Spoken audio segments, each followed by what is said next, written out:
যখন আমি বিধানসভাতে বাজেট অধিবেশনে ছিলাম তখন আনুমানিক ৫:৫টা আমার কাছে ভিডিও আসে এবং মেসেজ আসে যে আমার রাবার বাগানে আগুন দিয়ে দুষ্কৃতীরা জ্বালিয়ে দিয়েছে।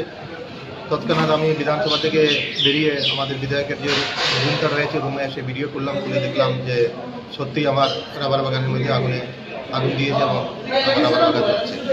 অ্যারাউন্ড 1000 রাবার গাছ আগুনে পুড়ে ছাইয়ে যাচ্ছে।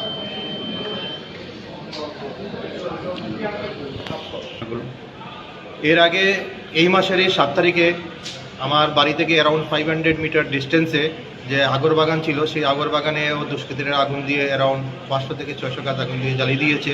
এবং গতকালকের যেটা ঘটনা সেটা হচ্ছে রাবার বাগানের আগুন দিয়ে ঘটনাগুলি। যখন 2023-এ বিধানসভার রেজাল্ট আউট হয়, যেদিন রেজাল্ট হয়েছে ঠিক সেদিনই রাত্রিবেলা এই দুষ্কৃতীরা আমার 2টো রাবার বাগানে আগুন লাগিয়ে দিয়ে কমসে কম 2 শতাধিক গাছ, 2000-এর উপরে গাছ জ্বালিয়ে দিয়েছিল। এরা রাজনৈতিকভাবে আমাকে যেহেতু মোকাবিলা করতে পারছে না, সেই জন্য আমাকে অর্থনৈতিকভাবে দুর্বল করে আমাকে ডিস্টার্ব করার চেষ্টা করছে।